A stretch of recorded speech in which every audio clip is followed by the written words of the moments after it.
YouTube. This is Scott Norton with Black Rifle Training Group. I want to do this segment to talk to you about concealed carry, the different options you have. We're going to take a look at each one, the pros and the cons. And the good thing about concealed carry is there is an option for you out there depending on what your intent is and what you spend most of the time with. So we're going to be taking a look at not all the options, but some of the more popular ones. The first one we want to take a look at is the ankle holster. The pros of the ankle holster is it's a good carry method if you have to keep your shirt tucked. Oftentimes folks that are in formal dress is one option. Also, if you're sitting a good deal of the time, so folks that are professional drivers, this is a method that we recommend. It is easy to draw from in the sitting position, and it is an excellent option as far as a backup gun. The cons with the ankle carry is it is awkward to reach. It is something that we recommend that folks, if they do choose to carry this way, to practice it and practice it often. Not only from the standing position, but also from the sitting position too as well. It can be uncomfortable is another con. And then also you're limited as far as the size of the firearm that you want to carry. Usually a compact or a subcompact is what you want to take a look at. All right, the next one I want to show to you and talk about is the appendix carry. Now the appendix carry is probably the most popular that's out there today. The pros about it is easy to access your weapon with either hand, right or left-handed, and it's also easy to access while you're in the sitting position. Now that takes us to one of the cons. One of the cons of carrying with the appendix carry is that your firearm is aimed toward the vital area of your body, the groin area, and so it's going to require some discipline. Some folks, as you can see on this particular example, this appendix carry is a leather carry.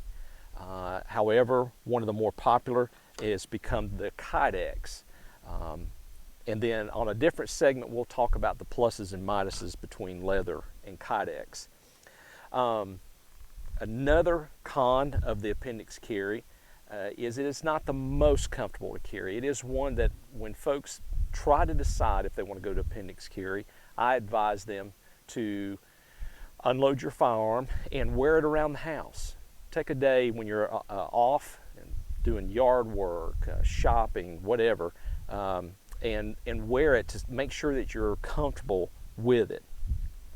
The next is the pocket carry. Now this is a kydex pocket carry, and this one is probably the most discreet of all of the options for concealed carry.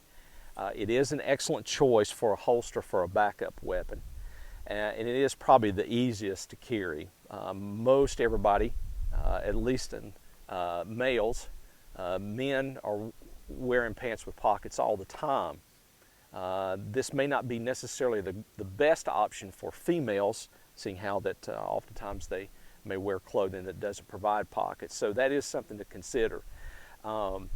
This particular option is only available for the smallest of firearms, and so that is a consideration that you'll have to take in mind. If it's going to be a primary weapon that you carry, pocket carry, you need to make sure it's something that has a high capacity.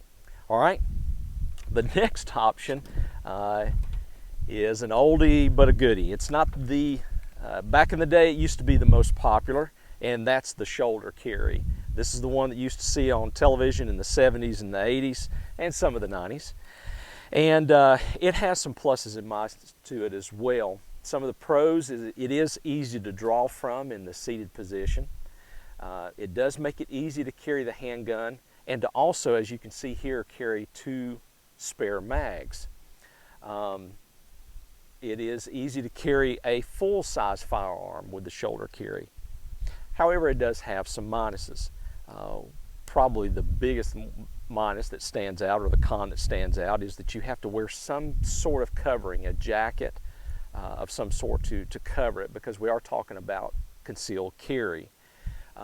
Another con is that the weight of the holster and the pistol and the extra mags, it's going to take some getting used to. When I was in law enforcement, I did attempt to do this when I was in the detective bureau, and you will find it takes a couple of days to get used to carrying the burden of a shoulder carry on your shoulders. You will feel it, and it'll take some getting used to. Another, and probably a strong consideration, is it's very difficult to access the firearm from your weak hand. So it is something that you're going to need to practice. And as we say, too, that on all these carries, you need to practice, practice, practice. All right, the second to the last option for concealed carry is your out-of-the-waistband paddle holster. These happen to be one of my favorites. One of the eases of this, or one of the pros of this particular one, is the access to your pistol. It's not in the waistband, so when you keep it on your side, as far as being knocked around, or as far as being discharges, accidental discharges, or comfort level, this one's out of the waistband, so it has the most comfort. Always carry, you can always carry, if you choose to, a full-size pistol, so that's something to consider. Now, some of the cons: it is difficult to draw with your non-dominant hand. Not impossible, but difficult. So spend some time practicing that. It is the most obvious when it is seen out in the public. You will have to wear some larger than normal garments to be able to cover it if you want to carry conceal. All right, let's talk about our last option, and this one is gaining a lot of popularity, and that's the elastic waistband. Some of the pros of the elastic waistband is that if you're an active person that likes to run or wear sweatpants that don't necessarily have the security of a belt, the elastic waistband is the way to go. As you can see in this option here with this particular pistol, you can place it on the left side or the right side, and then it also has a compartment too as well for an extra mag. Some of the cons about this, well, before we get to that, one of the pros is the cost. The elastic waistband is probably the cheapest of all the options here. However, over time, as with any material like elastics you're working with, it's going to loosen up and need to be replaced. Now, to the cons. You can purchase some elastic that has security of a Velcro band across the back strap of the pistol if you are more active. You will find, though, that as you're being active, you're going to have a tendency to sweat because you have this large band around your waist. So it's not quite as secure. Another con is because it's a soft fabric, is that you do have some exposure of your trigger to garments, to hands, to getting in and out of vehicles. So I always tell folks, if you choose to go this route, be sure that you're always aware of your trigger guard and where it is. So those are some of the more popular options. Choose one that's best for you. If you have a friend that has one that you can, before you make that purchase, to try it out, look at all your options. So that's a few of the examples of the concealed carry methods. Again, we want to reiterate that you need to test out and see what works best for you in the circumstances you find yourself more frequently in. Just a few side notes. One of the carries that we have found to be not as comfortable, and we really don't recommend as Black Rifle Training Group, is wearing it inside the waistband at what's considered the 4 o'clock or the middle of the spine. There's a couple of reasons. One is just pure comfort level. One of the purposes of concealed carry is to carry and protect yourself and those around you without others knowing about it. It can be, and usually is, very noticeable when someone sits or gets in the seated position with one of these at the 4 o'clock or in the middle of the spine. It's very uncomfortable.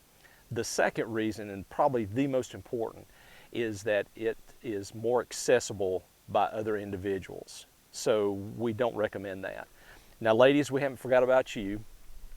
We know a lot of ladies would like to carry as far as purses or backpacks.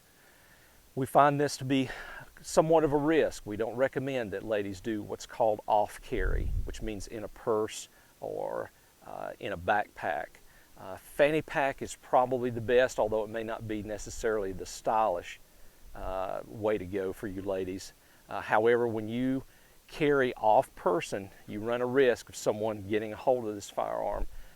You also run the risk of forgetting it at particular locations, whether it be getting in or out of the vehicle or at a restaurant. So if you decide you have to do it that way, please consider making it a habit of knowing where it is at all times and making sure that you can get it. Thanks again from Black Rifle Training Group. I'm Scott Norton. Click and subscribe and see us on our next video.